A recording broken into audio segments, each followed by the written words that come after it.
Hi, so this video in family law shall cover adoption and maintenance only. Family law in itself is a short topic for the entrances and thus subtopics become even shorter. You can expect at maximum 2 questions in a paper from them in reasoning, that too if all 50 are reasoning questions, else expect just one. The only difficulty in them is their long principles and confusing fact scenarios in terms of names, as too many names are tend to be involved, so which gets confusing and we get confused who is who. So moving on to the topics, as we all are aware, there are 4 primary legislations regarding family law in the Indian context. All 4 years are important, and for theory we concern ourselves primarily with the fourth legislation.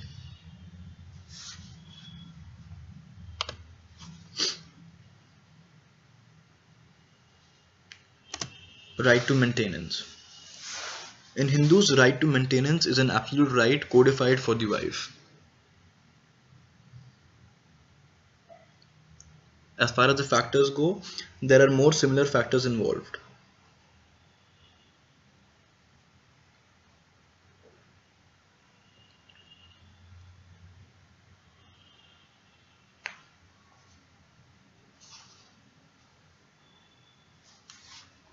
So this is all relevant for maintenance, which is an important topic. Usually reasoning questions come from these 2 factors which are written here.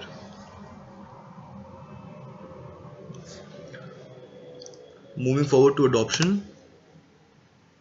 Oh sorry, before that, there is a special provision in the Hindu Marriage Act and not the Hindu Adoption and Maintenance Act, which is provided here.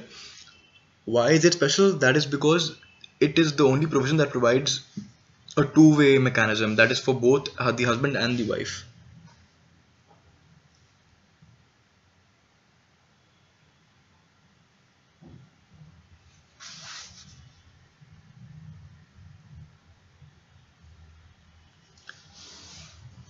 The pendant lite maxim is important as it can be asked as a legal knowledge question. In CLAT 2017, we got 20 questions on legal knowledge, and all of them, mostly like 17 of them, were maxims. So the paper can be pretty unpredictable. Now moving on to adoption.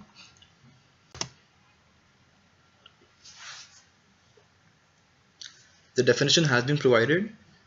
It basically means a child who isn't of the ones who adopt, but it is raised as such. Interestingly, earlier objective of adoption was to secure performance of funeral rites and to preserve the continuance of one's own lineage.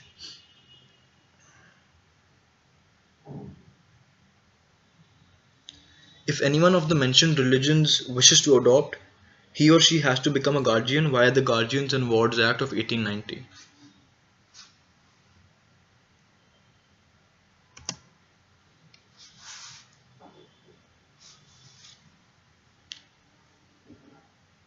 These 3 types this classification shall do. So this much on guardians shall do, and easy questions like what is a court appointed guardian called can be asked at most. The answer to which is of course certificated guardians.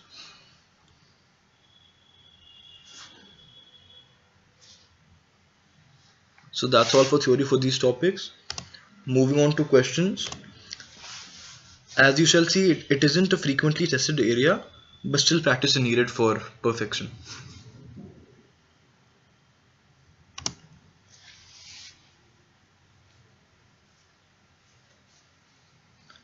As mentioned in the theoretical part, questions from family law tend to have long principles with unnecessary data which confuses us, which is evident here.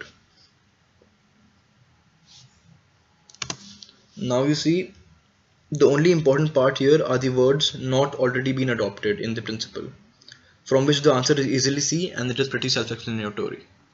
The remaining part in the principle is pretty confusing and takes time to understand, and in fact there is no need to understand the remaining part.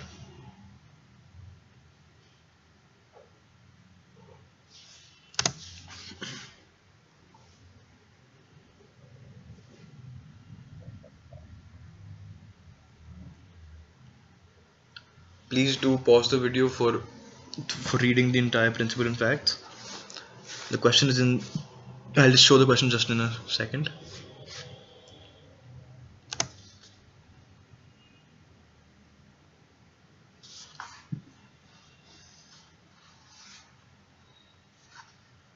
I'm sorry, the facts and the options and the facts couldn't come in the same slide. So just rewind and watch them again for a closer look and to catch the correct words. So here, so it is evident that in fact option A is correct, and there is no doubt about that. Regarding B, it is highly debatable. The official answer key says that our answer is D, which means that both A and B are correct, and we have no doubt about A. So as far as B goes, the explanation given was that what I assume what the examiners thought, what their mindset was,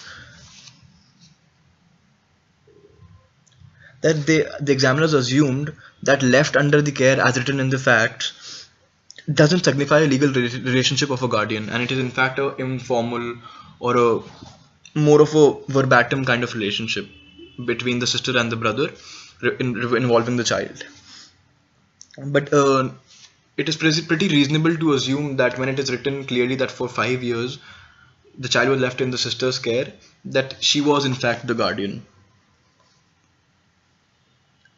So the answer can go both ways here. So such questions which are vague to quite an extent tend to eat up a lot of our time and play with our heads. So it is best to leave and move on. Only attempt if the time in the end permits. That's all for these topics for these subtopics under family law. Good luck and happy prepping.